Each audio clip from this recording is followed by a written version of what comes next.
ವೀಕ್ಷಕರೆಲ್ಲರಿಗೂ ಸೂರ್ಯನ ರಾಶಿ ಪರಿವರ್ತನೆ ವಿಶೇಷ ಕಾರ್ಯಕ್ರಮಕ್ಕೆ ಸ್ವಾಗತ. ವೀಕ್ಷಕರೇ, ಗ್ರಹಗಳ ಅಧಿಪತಿಯಾಗಿರುವ ಸೂರ್ಯ ಪ್ರತಿದಿನಗಳು ತನ್ನ ಪಟ ಬದಲಾಯಿಸುತ್ತಾನೆ. ಸೂರ್ಯ ಒಂದು ರಾಶಿಯಿಂದ ಮತ್ತೊಂದು ರಾಶಿಗೆ ಸಂಚರಿಸಿದಾಗ ಅದನ್ನು ಸೂರ್ಯ ಸಂಕ್ರಾಂತಿ ಎಂದು ಕರೆಯಲಾಗುವುದು. ವರ್ಷ 2026 ಜನವರಿ ತಿಂಗಳಿನ 14ನೇ ತಾರೀಕಿನ ಮಧ್ಯಾಹ್ನದ 2:50 ಧನು ರಾಶಿಯನ್ನು ತೊರೆದು ಮಕರ ರಾಶಿಯನ್ನು ಪ್ರವೇಶಿಸುತ್ತಾನೆ. ವರ್ಷ 2026 ಫೆಬ್ರವರಿ ತಿಂಗಳಿನ 13ನೇ ತಾರೀಕಿನವರೆಗೆ ಮಕರ ರಾಶಿಯಲ್ಲಿ ಇರಲಿದೆ. ಜ್ಯೋತಿಷ್ಯದಲ್ಲಿ ಸೂರ್ಯನನ್ನು ಸಾಮಾನ್ಯವಾಗಿ ಉನ್ನತ ಅಧಿಕಾರ ಹೊಂದಿರುವ ಡೈನಾಮಿಕ್ ಗ್ರಹ ಎಂದು ಕರೆಯಲಾಗುತ್ತದೆ.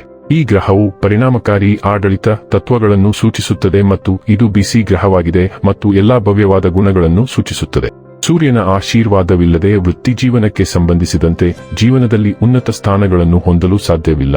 ಬಲವಾದ ಸೂರ್ಯನು ಜೀವನದಲ್ಲಿ ಎಲ್ಲಾ ಅಗತ್ಯ ತೃಪ್ತಿ, ಉತ್ತಮ ಆರೋಗ್ಯ ಮತ್ತು ಬಲವಾದ ಮನಸ್ಸನ್ನು ಒದಗಿಸಬಹುದು. ಸೂರ್ಯನನ್ನು ಚೆನ್ನಾಗಿ ಇರಿಸಿದರೆ ಸೂರ್ಯನು ಒಬ್ಬ ವ್ಯಕ್ತಿಯನ್ನು ದುರ್ಬಲ ಸ್ಥಾನದಿಂದ ಬಲವಾದ ಸ್ಥಾನಕ್ಕೆ ಒಯ್ಯಬಹುದು. ಸೂರ್ಯನ ಸಂಚಾರವು ರಾಶಿಚಕ್ರದ ಎಲ್ಲಾ 12 ರಾಶಿಚಕ್ರದ ಚಿಹ್ನೆಗಳ ಮೇಲೆ ವಿಭಿನ್ನ ಪರಿಣಾಮವನ್ನು ಬೀರುತ್ತದೆ. ತಂದೆ ಗ್ರಹ ಸೂರ್ಯನನ್ನು ಎಲ್ಲಾ 9 ಗ್ರಹಗಳ ರಾಜ ಎಂದು ಕರೆಯಲಾಗುತ್ತದೆ. ನಮ್ಮ ಗ್ರಹ ಭೂಮಿಯು ಸೂರ್ಯನ ಸುತ್ತ ಸುತ್ತುತ್ತದೆ ಎಂದು ನಮಗೆಲ್ಲರಿಗೂ ತಿಳಿದಿದೆ ಮತ್ತು ಸೂರ್ಯನು ನಮ್ಮೆಲ್ಲರ ಜೀವನಕ್ಕೆ ಕ್ರಾಂತಿ ಮತ್ತು ಶಕ್ತಿಯನ್ನು ಒದಗಿಸುತ್ತದೆ. ಈ ಪ್ರಮುಖ ಜೀವಶಕ್ತಿಯು ನಮ್ಮ ದೇಹದಲ್ಲಿ ಚಲಿಸುತ್ತದೆ ಮತ್ತು ನಮ್ಮ ಜೀವನವು ಈ ಶಕ್ತಿಯೊಂದಿಗೆ ನಡೆಯುತ್ತದೆ. ಈ ಕಾರಣದಿಂದಾಗಿ ನಮ್ಮ ಜೀವನವು ಮುಂದುವರಿಯುತ್ತದೆ ಮತ್ತು ಸೂರ್ಯನನ್ನು ಈ ಇಡೀ ಜಗತ್ತನ್ನು ನೋಡಿಕೊಳ್ಳುವವನು ಎಂದು ಏಕೆ ಪರಿಗಣಿಸಲಾಗುತ್ತದೆ.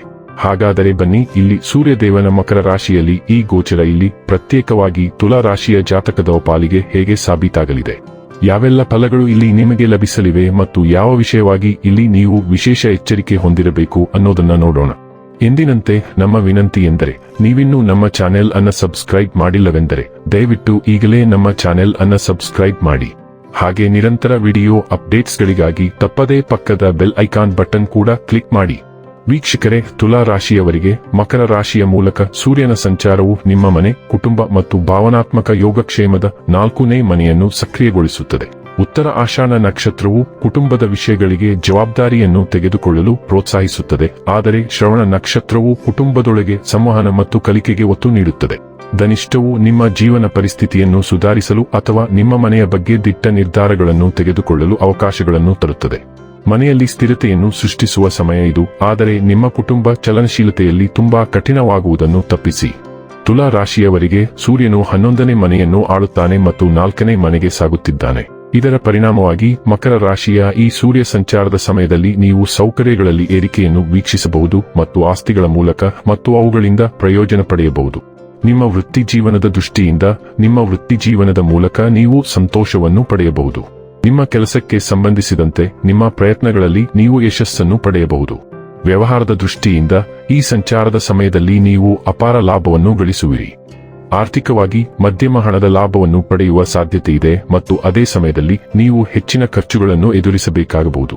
ವೈಯಕ್ತಿಕವಾಗಿ ನಿಮ್ಮ ಜೀವನ ಸಂಗಾತಿಯೊಂದಿಗಿನ ನಿಮ್ಮ ಸಂಬಂಧವು ಮಧ್ಯಮವಾಗಿರಬಹುದು ಮತ್ತು ಇದರಿಂದಾಗಿ ತಿಳುವಳಿಕೆ ಕಡಿಮೆಯಾಗಬಹುದು.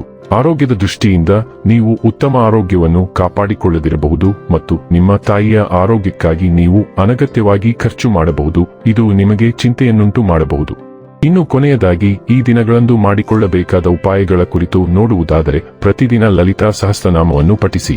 ವೀಕ್ಷಕರೇ, ಇದಾಗಿತ್ತು ತುಲಾ ರಾಶಿಯ ಜಾತಕದವರ ಸೂರ್ಯನ ರಾಶಿ ಪರಿವರ್ತನೆಯ ಮಾಹಿತಿ ಇಷ್ಟವಾದರೆ ವಿಡಿಯೋವನ್ನು ಲೈಕ್ ಮತ್ತು ಶೇರ್ ಮಾಡಿ.